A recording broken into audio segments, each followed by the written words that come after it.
Welcome to the NonProfit Voice, a podcast series brought to you by NonProfit Pro, the go-to resource for nonprofit management and strategy. In each episode, we're going to sit down with leaders of nonprofit organizations, the people responsible for paving the way for our sector, along with key technology strategy partners who are transforming our industry.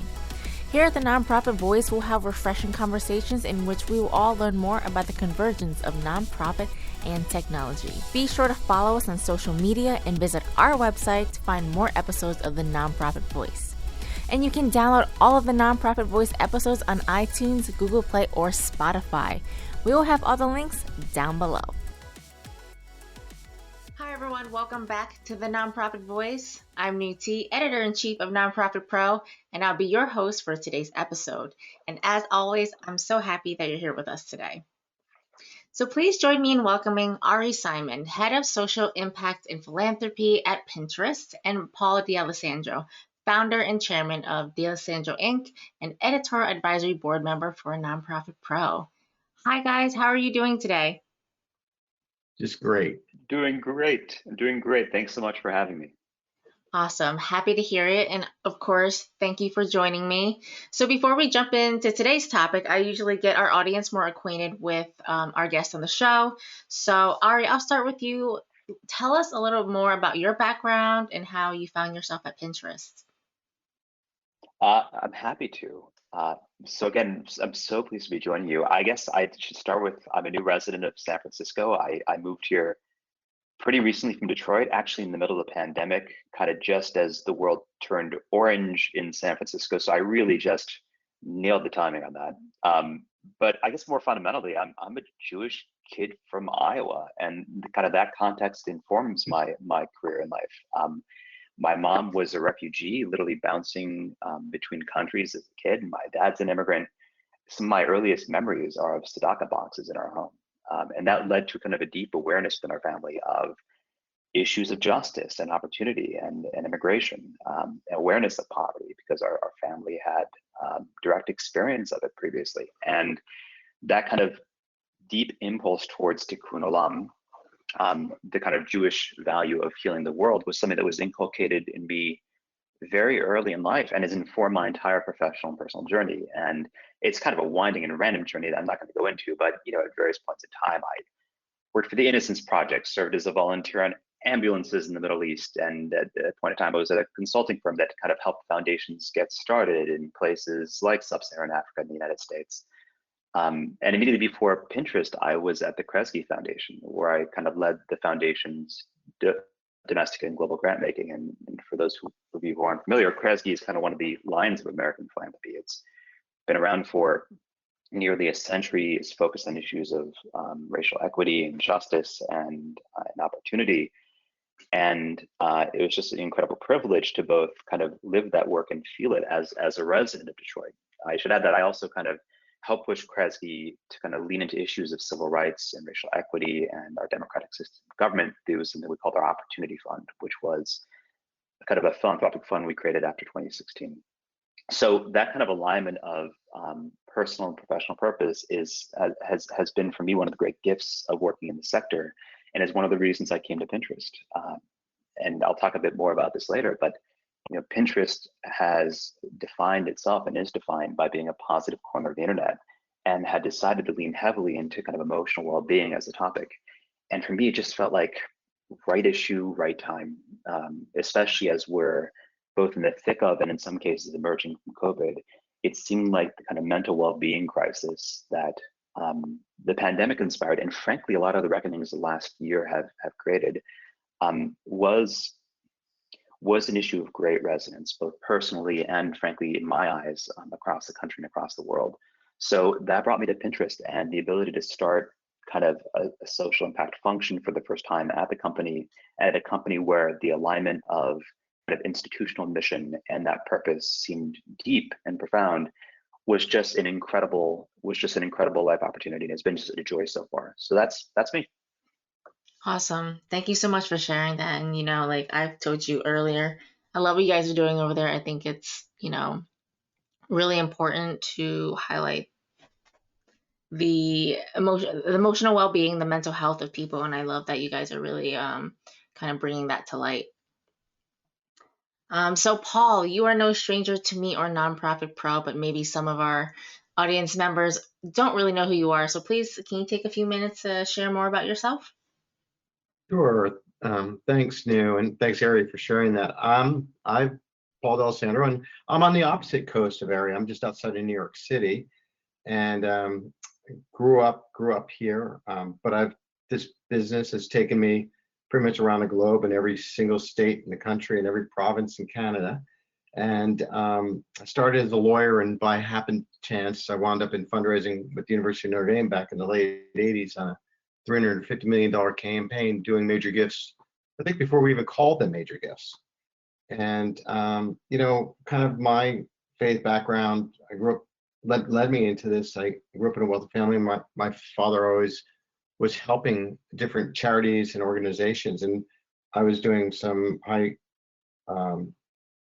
tax work with a major consulting firm. And I talked to a Catholic priest and I said, I'm thinking of doing this fundraising work and going to cut my salary in half. And he said, well, I'm so happy you're not going to work for the almighty buck. And, I really didn't know what I was getting into when I got into fundraising, but it started with campaigns and major gifts and strategy and development with, in education and with some fantastic organizations like Special Olympics and Habitat for Humanity International and Wounded Warrior Project and educational institutions and cancer organizations. And it's been a real blessing to me. I mean, I tell people that I would have never dreamed that this business would have taken me to, for instance, South Africa to meet Desmond Tutu, or London to have tea with the lords and parliament or with sitting presidents. It's just me, but I love helping charities, and my kind of life statement is about, I want to empower nonprofits and people to go out and have an impact in the world. And from the life experience I've had and talking to donors and charities who want to go out and, we all want to make a difference in the world. And that's what I'm about. I love that. Thanks for sharing, Paul. Okay, so recently, like Ari said earlier, Pinterest has announced its support for emotional well-being through its social impact efforts. So I thought it would be such a great idea to get both Ari and Paul on the line today to talk through these efforts, but also highlight the importance of corporate social responsibility. So Ari, I'll get started with you. Can you talk more about Pinterest's expanded social impact efforts and why this was such an important move for the company? Of course, absolutely. I mentioned earlier that when the opportunity arose, it felt to me like it was the right issue at the right time, that emotional well-being was kind of one of the topics of this moment for us as a society. And as I got to know Pinterest, it became very clear that it wasn't a coincidence that emotional well-being was the topic and area of focus they had highlighted. It goes to Pinterest's very mission, and the mission of Pinterest is to bring everyone inspiration so they can live a life they love. And it's very clear that to live a life you love, you have to have a self you love. And for me, that kind of deep resonance of mission and purpose was unique and very real. And it suggested to me that there was a ton of opportunity to build a social impact practice that was meaningful and could be authentic because it tied to what the platform is good at, which is being a positive corner of the internet. So one message I brought into Pinterest when I arrived was that if we're about inspiration, we should be about inspiration. And one of the nonprofit sector's superpowers, in my mind at least, is inspiration. One thing that's incredibly powerful about philanthropy in turn is that it has the capacity to massively expand the solution set of how to bring inspiration to the world. And a point I've been making over and over again is there are so many tools and methods by which philanthropy and social impact can partner with nonprofits that if we do it well, there's no question we can help bring more inspiration to the world beyond just our platform. So the function itself kind of focuses on 4 different ways to do that. And don't get me wrong, a lot of these things aren't revolutionary, but there are things that Pinterest hasn't done before and that we're trying to do in a way that is kind of deeply aligned around a sense of core purpose and around a North Star that kind of binds all these efforts. So we have, for the first time, created a pretty expensive employee volunteerism program that allows every employee 5 days to volunteer for civic and community action in any way they see fit every calendar year. We've created for us a massively beefed up donation matching program that matches funds dollar for dollar up to $1,000 for every employee, and that we're already using actually as a mechanism for campaigns, whether it's about the current disasters in India or Brazil or around Mental Health Awareness Month, so that we can run 2-for-1 kind of campaigns, so employees can on a grassroots basis like demonstrate their passions, and the company can show solidarity with it. We're thinking very deeply about platform impact. So the Pinterest platform reaches 478 million global monthly active users. And that's just an incredibly powerful lever potentially to partner and provide resources to support nonprofits around their social change messages and their campaigns. And then we have a charitable giving pool, which provides about 250,000 shares of stock, which is currently roughly valued about $60 million in grant making. What I would add is that a good example of how that all comes together is around this month, around Mental Health Awareness Month, which is happening right now as we speak. I honestly believe, and I kind of intentionally ended with charitable giving because while it's important, it's what people usually anchor around philanthropy. I honestly believe that if we were only to give dollars, that would be kind of the emotional well-being equivalent of greenwashing. So instead, we're busy doing things like stacking and aligning those other resources in forms of philanthropic support to do something that I think in combination becomes much more meaningful. So for example, we're forming a partnership with Grammy-nominated singer-songwriter Bibi Rexha, who is outspoken about mental health awareness. We're engaging creators to drive compelling content to generate awareness for mental health. We're launching a campaign with a really wonderful nonprofit called Half the Story, which is focused on empowering healthy relationships with technology for Gen Zers. We're providing access to mental health exercises right on the platform through something called Compassionate Search, which we're expanding internationally this year. And we're actually closing our offices worldwide for a time frame we call Pintentions from May 28th through June 1st. So employees can actually disconnect and be intentional about self-care. So again, no question our dollar is important, but with nearly 500 million people using Pinterest every month and the narrative and social change potential of it, for many issue areas, I actually think that we're going to be most powerful by kind of stacking and aligning those resources in addition to our grant making. Fabulous. And so I wanted to touch on, Ari, like Pinterest, there are other companies that are increasing their CSR initiatives. And it's now becoming kind of a norm or an expectation for businesses and corporations. Can you talk about, what your thoughts are on how, what is driving this change? Absolutely. And I was thinking about this question in advance because it kind of touches on trends and themes that go well beyond the private sector to the social sector one as well. And I think it's really about mission, movement in the sector and this moment in time. And I'll talk about each of them very briefly. On mission, I mentioned earlier that Pinterest's mission around inspiration ties very intuitively to a thesis around philanthropic giving. But I don't think it's Pinterest whose mission deeply ties to the work of the nonprofit sector. And I think a lot of companies are realizing that fully living into their mission means expanding their toolkit and view to include, honestly, what I see as the inspiration sector of the economy. So that's on the mission side. I also do think it's about movement in the sector. And just speaking very honestly, I think CSR is increasingly a matter of table stakes. And at the point at which even the Business Roundtable says that companies have these sorts of social responsibilities, honestly, to me, it's almost surprising that it's not yet adopted by all companies. And that's because companies kind of have to ask themselves if they're going to be left behind or if they're going to show up for their employees, their shareholders, their partners, and their customers.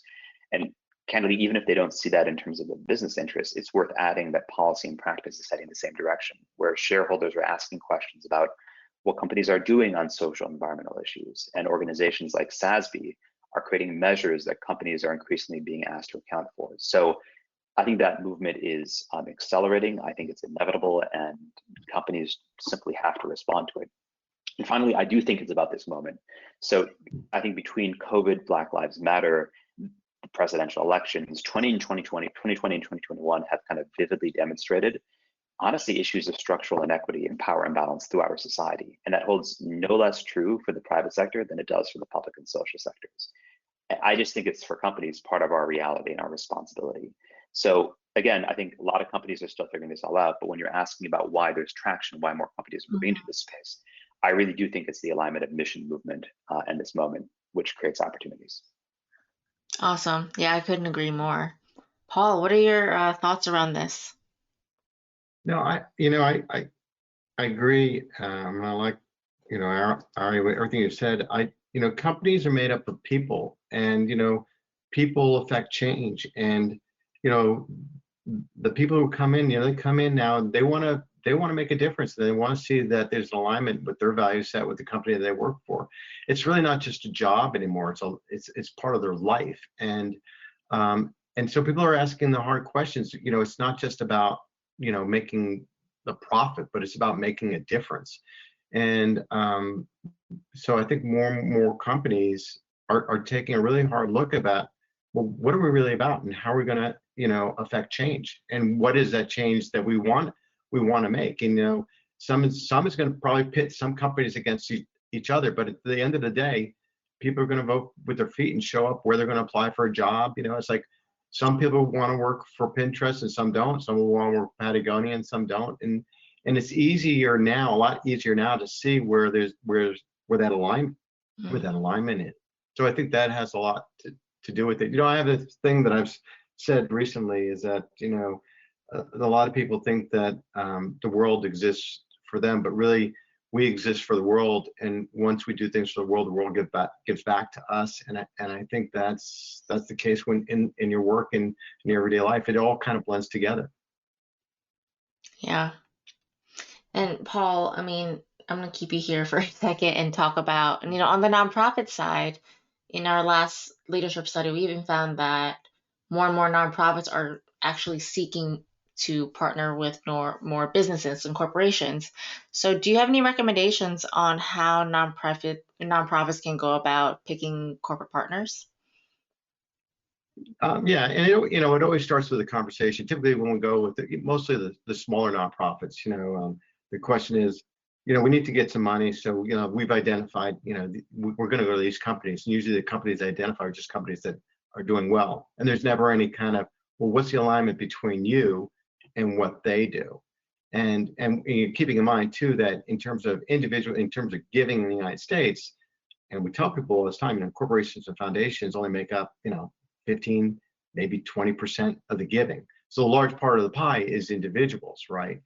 But you have to, for nonprofits, and they have to really look at what the corporation is about, and what is it that they want to do. For instance, what Ari wants to do at Pinterest might not align up with like a Habitat for Humanity or a couple other nonprofits, but it would for others. For instance, like American Express had a conversation once, and they were all about finance and education. So you have to look and see where the heart of that nonprofit of the business is and where they want to make a difference.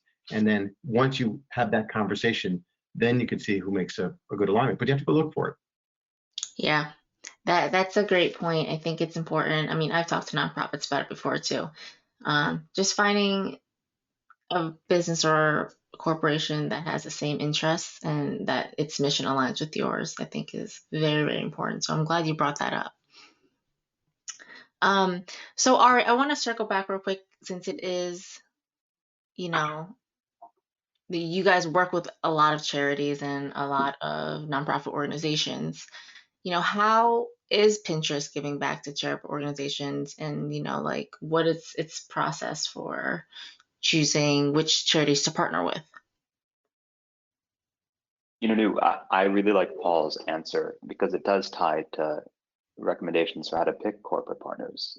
A lot of this comes down to how you establish and build authentic relationships between organizations and nonprofits, right? Between grant makers and grant seekers. And one of my first impulses, and this comes out of my experience at Kresge and other foundations, is that if you're about everything, you're not really about anything. And creating clarity about what you're about is really important in terms of being fair to nonprofits that are seeking grant support. So we've kind of, at least early on, focused on creating that kind of clarity by forming 3 areas of giving, kind of 3 pools of capital. And I can talk about each of them in turn. The first is around our strategic focus area, which is emotional well-being, and I alluded to earlier.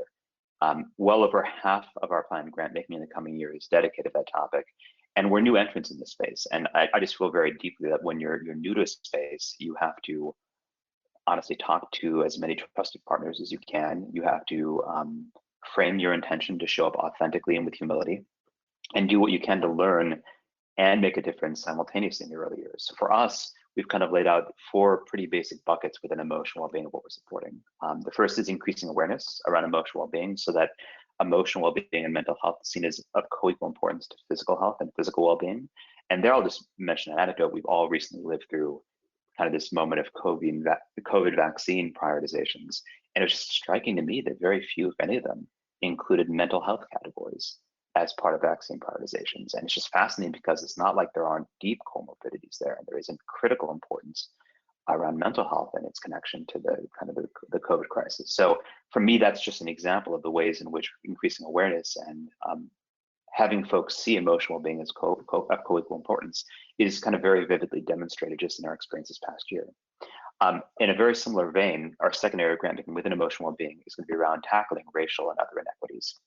This year has laid that bare clearly in the context of the pandemic, but also in the context of the resources available to folks and for communities around emotional well-being and the outcomes that we're seeing. So we intend to kind of tackle with deep intentionality and leaning into those realities of kind of the inequities we're seeing in space. We're focused on supporting innovations in the field. That's our third area of funding. And finally, because we're a new entrant and because I believe we have a responsibility to support kind of the critical large nonprofits in the space, we have an anchors portfolio that's kind of focused on the core nonprofits doing important and driving important work and that have been driving important work long before kind of Pinterest entered this space philanthropically. So that's our first big bucket of giving, which is emotional well-being. We also are shaping up a place-based portfolio of giving, and that's mostly driven by the reality that Pinterest is a global company. We're based here in Silicon Valley, but I both don't want, and we shouldn't have our giving be have a base centricity to it. So a lot of that is born of an impulse coming from Detroit. And candidly, a company like Pinterest, you just don't get to have an office in a place like Detroit without showing up in Detroit with humility and intentionality and giving to Detroit. And that's true of Detroit, that's true of Dublin, that's true of Atlanta, that's true in our regions in South Asia and East Asia and elsewhere. So what we're trying to do is figuring out how we build strategically capacity for local offices to give in their communities so that it's still coherent across the entire company. That probably means elevating topics like emotional well-being and racial equity, but also to allow them to give to kind of the very hyper local issues and concerns that is required for Pinterest to show up in a meaningful way in place. So that place-based portfolio is about a quarter of our giving. So again, half is going to emotional well-being, a quarter to place-based. And the final quarter is kind of classic responsive grant making. And this is a term of art, but also very straightforward.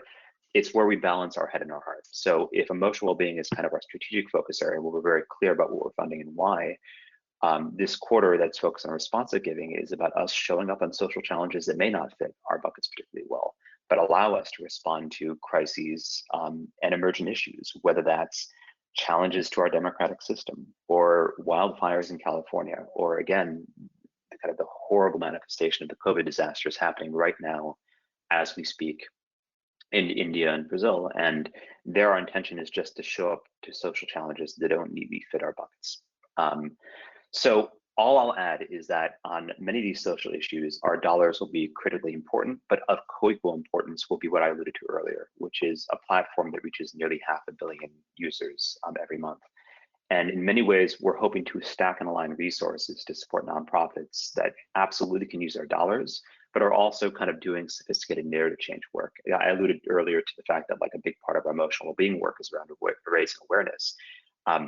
What we're already finding is that there are nonprofits that are incredibly sophisticated and savvy in thinking about how a platform like Pinterest can actually advance and project both the narrative change work they're doing and the campaigns, both grassroots and otherwise they're trying to undertake to frankly advance the field of emotional well-being generally. And that's not just true for emotional well-being, that's true for our place-based work, and that's absolutely true for our responsive work as well. Mm-hmm. So that's how we're thinking about it, and that's how we're thinking about partnering with charities. So it's both who is a great partner philanthropically, but also who is really excited and is undertaking like really powerful social change work and excited about potentially using the Pinterest platform to advance that as well. Wow, that's really incredible. Thank you so much for sharing. It seems like you guys are, doing what you can to really believe in the mission and drive the change, and it's so commendable.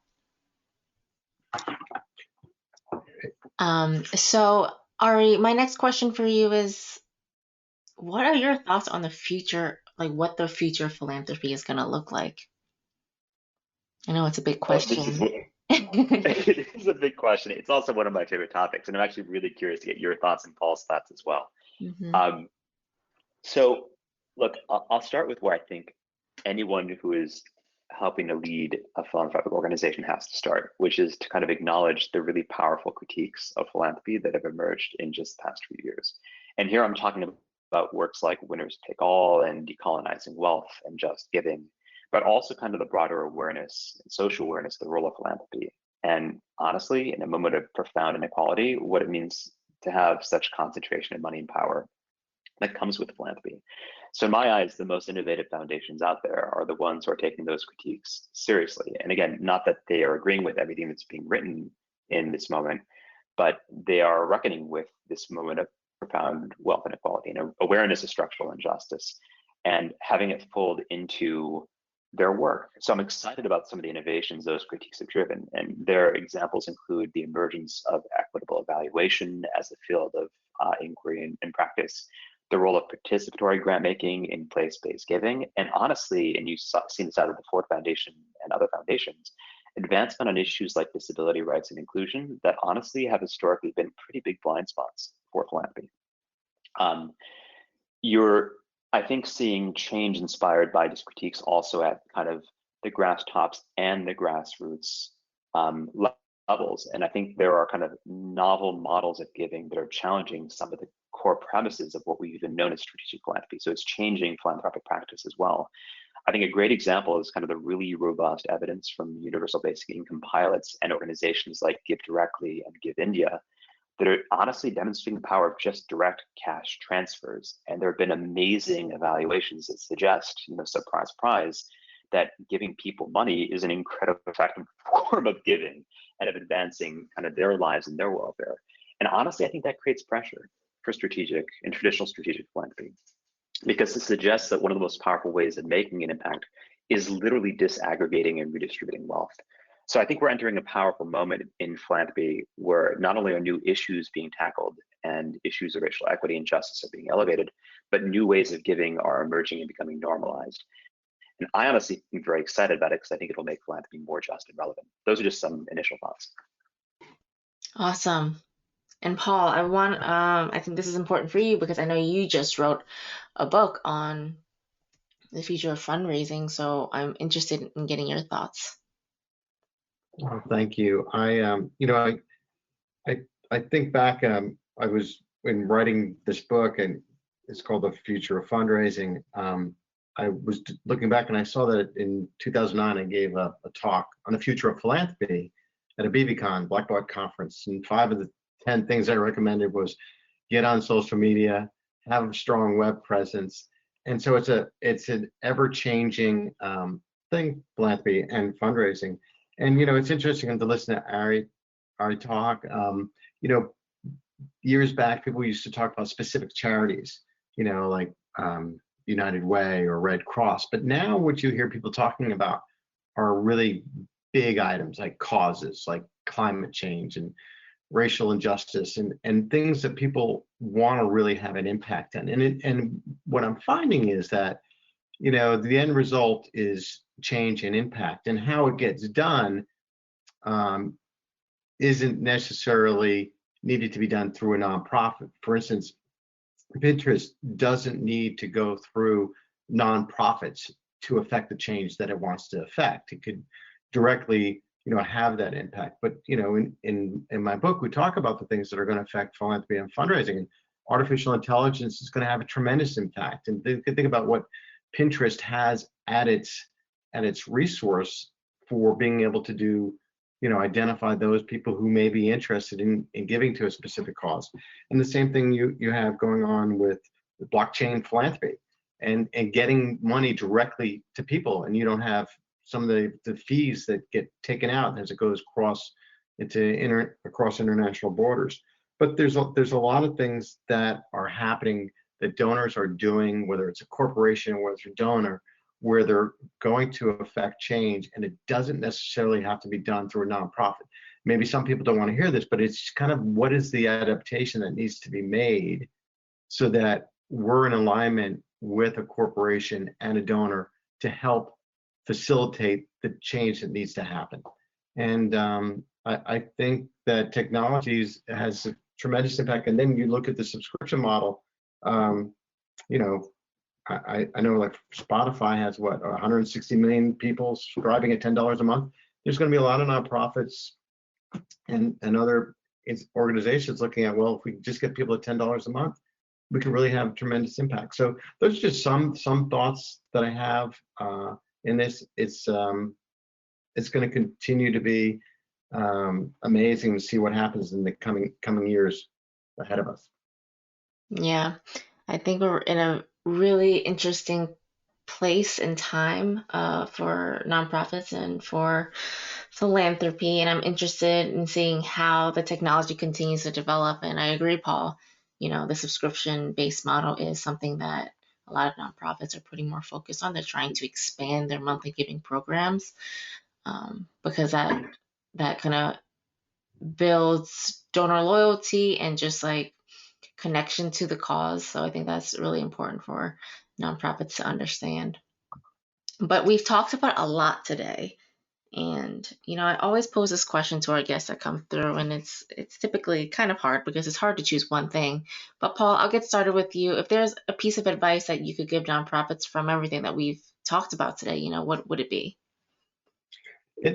One thing that I would tell nonprofits is that they need to be prepared for the next thing that's coming up. And a lot of nonprofits tend to be reactive and not proactive. So I've been in this business long enough to see stock market crashes, IPO bubbles burst, tsunamis, earthquakes. And it seems like there's always this kind of like this, oh my gosh, what are we going to do? As opposed to we're agile, we're adaptive, we see the change, and we're ready to be right with that change and be able to serve the people that we know we're connected to. And I think that's it. It's because there is going to be the next thing. We just don't, whether it's a 9/11 or whatever it is, there's going to be a next thing, and they have to be ready for it. But they also have to be ready to understand that all the money that they need isn't necessarily going to come from charitable dollars, and it could come from revenue that's generated from some sort of entity that they've created, like a subscription model. And that's the other thing. They've got to look to adapt to those things. Great. And how about you, Ari? Well, I agree with everything Paul just said. I'd only add, this has been such a strange time for everybody. I mean, especially for nonprofits. And nonprofits have been through such a crunch in addition to kind of all the traumas of this moment. And they've been layered and multifaceted. And I think this has stretched everyone in every sector, in every organization in ways they hadn't expected. So there's now this moment of not even a reckoning, but just kind of awareness of kind of the work continuing and frankly being made even more vivid. And I think that's creating pressure within virtually every organization.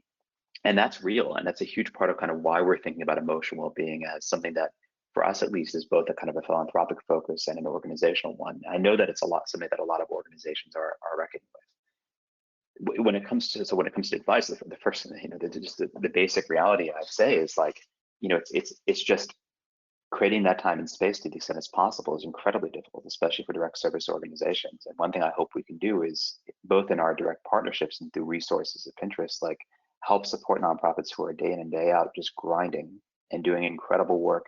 And in addition to kind of the direct service that is their core purpose, also having to worry about fundraising and all other dimensions of their work at a moment in time where philanthropic funding has gone a bit haywire.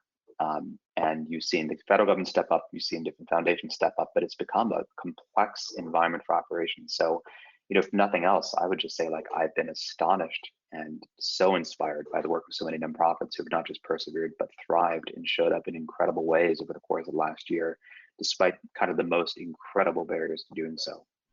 When it comes to like Pinterest and grant seeking and grant making, all I'll say is the following. And one thing I've just observed in CSR is philanthropy so hinges on authenticity and trust.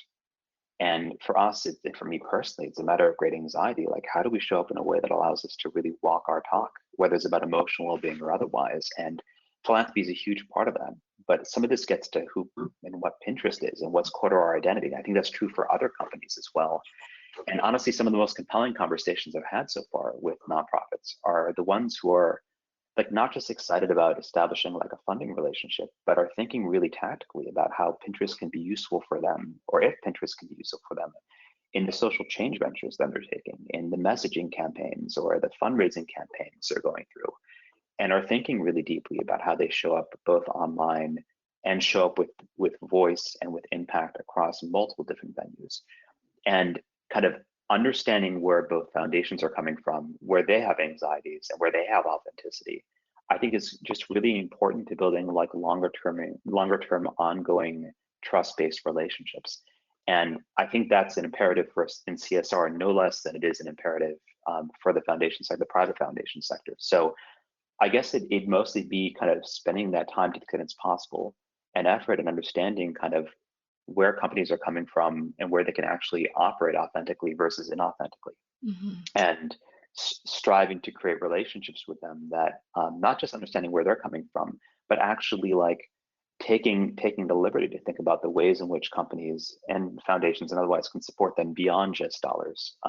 Because frankly, I think that's both where philanthropy is going, and I see that as the obligation of philanthropy and of CSR, is to not just like transfer dollars, but in the case of a company like Pinterest, like think about our platform and think about like insanely talented colleagues who have incredible tech skills and tech development skills that many nonprofits may not. So it's kind of seeing an organization whole, in much the way that I think foundations have an obligation to see nonprofits whole, that I would recommend. Yeah, that's wonderful. And, really great points. I think it's the authenticity bit is, especially important. So, I think we're just about out of time for today. So I want to first thank our listeners for listening in on today's podcast. And of course, Ari and Paul, it's been such a pleasure having you both on to talk through CSR, and Ari, for you to talk more about the initiatives that Pinterest is doing, especially in honor of Mental Health Awareness Month. So thank you. Thank you for having me. Sorry. Yeah, thank you. No, it's been such a pleasure to join. Thank you so much. Of course, I'm so happy to have you on, and it's really, truly just an honor to have you and Paul on. And I can say honestly that the podcast is one of my favorite projects I do at NonProfit Pro, because I get to hear amazing stories and meet amazing people like yourselves. Thanks so much. Thanks, man. And so on behalf of NonProfit Pro, we will see you in the next episode of the Nonprofit Voice. Have a great day, everybody. Thank you so much for joining us. We look forward to seeing you on the next episode of the Nonprofit Voice. You can listen to more episodes of the Nonprofit Voice at nonprofitpro.com/podcast/the-nonprofit-voice. And remember, for your convenience, you can stream any and all episodes of the Nonprofit Voice on iTunes, Google Play, and Spotify.